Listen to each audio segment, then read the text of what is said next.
Cette histoire m'est arrivée quand j'avais aux alentours de 7 ans. Mes parents avaient divorcé quand j'avais 4 ans, et je suis restée vivre avec ma mère. 3 ans plus tard, ma mère s'est remariée avec un autre homme, et nous avons quitté notre ancien petit appartement pour nous installer dans un plus grand. Il était plutôt beau. Il y avait un grand salon qui donnait sur une belle cuisine ouverte. Je pouvais donc voir l'intérieur de la cuisine en étant installée dans le salon.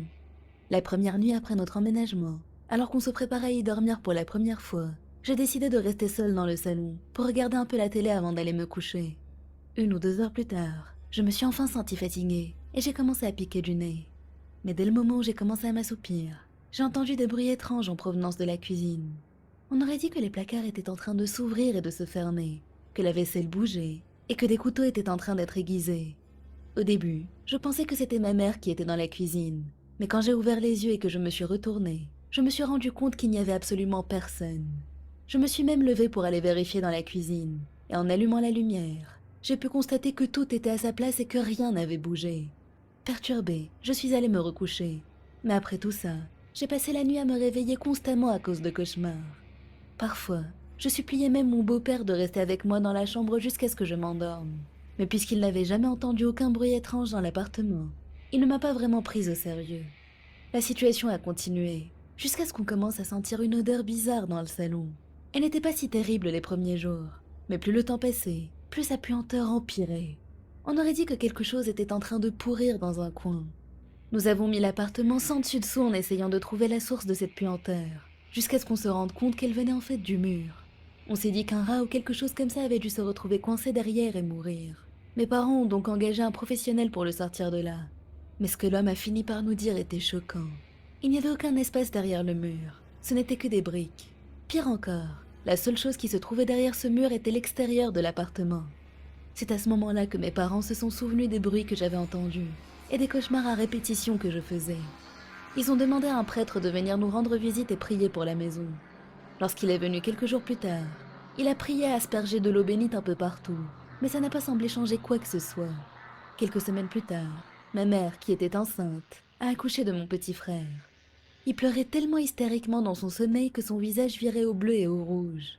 Pleurer la nuit était généralement normal pour les bébés, mais là, c'était vraiment extrême. Mes parents étaient épuisés et manquaient tous les deux de sommeil. Et la puanteur dans le salon était toujours bien présente. Ça sentait la décomposition et la pourriture. Je devais dormir dans le bureau de mon beau-père pour l'éviter. Nous ne pouvions plus supporter cette situation. Mes parents ont donc fini par demander de l'aide à une médium. Lorsqu'elle est entrée dans notre appartement, elle en a fait le tour en tenant dans sa main une bougie à la senteur étrange. La fumée qui s'en dégageait était grisâtre. Elle est passée de pièce en pièce, mais lorsqu'elle est arrivée au salon, la fumée est devenue noire. Elle a commencé à réciter des prières et des sortes de sorts, tout en nous expliquant que quelqu'un avait été tué dans cet appartement. Elle nous a aussi dit que les esprits n'aimaient pas notre présence, surtout celle des enfants, en me pointant du doigt, puis mon petit frère. Après son départ, nous étions tous terrifiés. Mes parents ont décidé d'appeler la personne qui nous avait loué l'appartement pour vérifier l'histoire de la médium. À notre grande surprise, le propriétaire a admis que c'était bien vrai, et s'est excusé de nous l'avoir loué sans nous prévenir de ce qui s'y était passé. Mes parents ont immédiatement décidé de déménager, et quand nous sommes partis, les activités paranormales se sont arrêtées. Mais à ce jour, cette expérience continue de me faire peur. Attention, tu peux prendre le risque de quitter cette vidéo, mais sache qu'elle disparaîtra et tu ne retomberas peut-être jamais dessus. Ou alors tu peux la regarder, et elle peut changer ta vie. Oui, j'ai pas peur de dire ça, regarde, c'est Amaury qui le dit, à une pub YouTube de changer de vie. Et Armel a dit pareil, je suis vraiment heureuse d'avoir vu cette pub YouTube et d'avoir cliqué dessus, merci. À cet instant précis, 91% des gens sont retournés sur YouTube à ne rien faire. Et toi, t'es différent. Ce n'est pas un hasard si tes yeux lisent encore chaque mot de cette vidéo, alors pourquoi t'es encore ici à me regarder? C'est vrai, tu pourrais quitter, mais non, t'es encore là.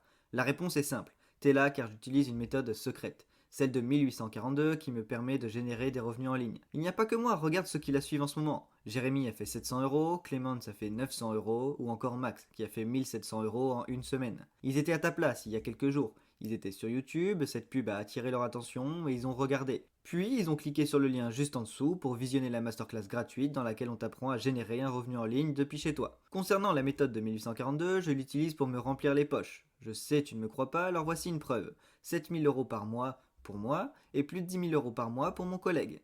Si tu veux faire pareil, on t'explique gratuitement notre méthode dans une masterclass, il te suffit de cliquer sur cette vidéo pour l'obtenir. Mais là tu te demandes d'où ça sort. Comment c'est possible et je suis sûr que tu penses à une arnaque. Sache que ça n'a rien à voir avec tout ce qu'on voit sur internet. Les méthodes magiques comme le dropshipping, l'affiliation, le MLM ou le trading, ça ne marche pas. Par contre, la méthode dont on te parle date de 1842. C'est pas un truc à la mode et sache qu'aujourd'hui plus que jamais, les entreprises s'arrachent à prix d'or ceux qui la maîtrisent. C'est pour ça qu'elles sont heureuses de nous payer plus de 5 000 € par mois pour ça. Donc si t'es ambitieux, clique sur cette vidéo pour recevoir notre masterclass gratuite. Je vais être honnête avec toi, normalement cette masterclass est vendue 47 € et nos clients sont heureux de la payer si peu cher. Mais jusqu'à la fin de semaine, elle sera accessible gratuitement en cliquant sur le lien de cette vidéo. Alors fais vite avant qu'elle repasse à 47 €. On utilise cette méthode rare pour voyager, être libre de bosser où et quand on veut, le tout sans réveil le matin, sans patron et sans pression au quotidien. Mais attention, on n'est pas là pour te montrer des Rolex, des Porsche ou des villas louées en Thaïlande. Ici, on parle d'une méthode sérieuse pour des gens sérieux. Si tu veux faire de l'argent sans rien faire, tu peux quitter cette vidéo, car ce n'est pas pour toi. Par contre, si tu es prêt à te donner les moyens de changer de vie pour finalement être libre, ne plus avoir de patron et ne plus mettre de réveil le matin, alors tu vas adorer la masterclass gratuite. Donc clique sur cette vidéo pour obtenir notre méthode gratuitement dès maintenant.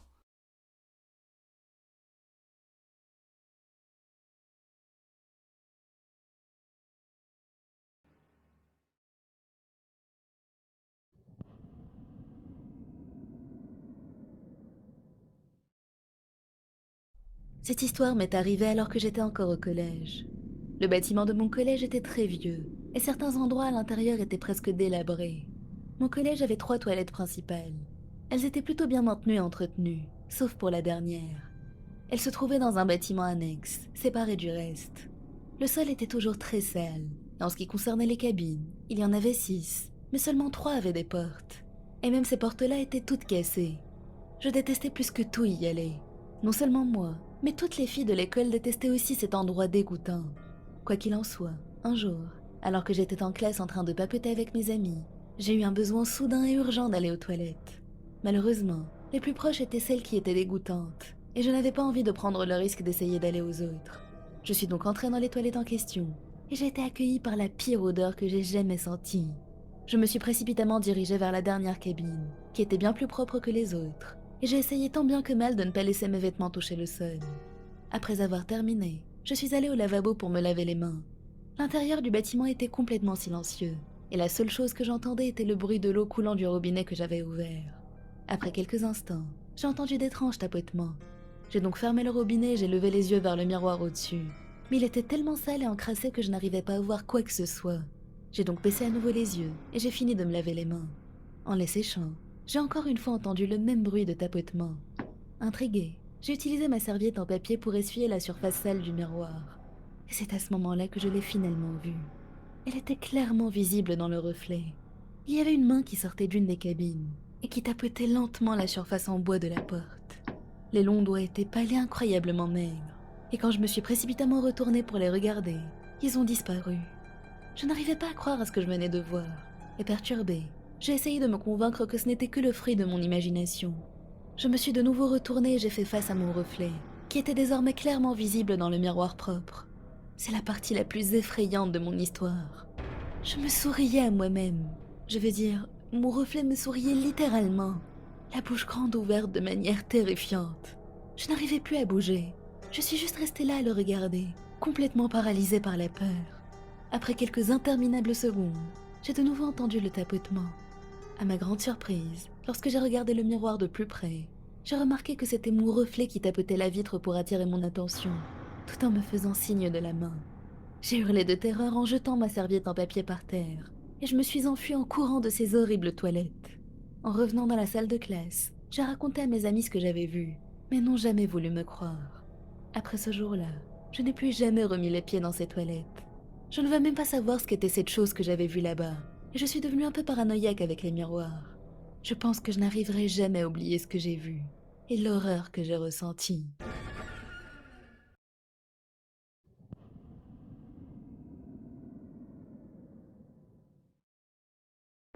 Cette histoire est arrivée il y a 2 ans. J'avais 19 ans à l'époque.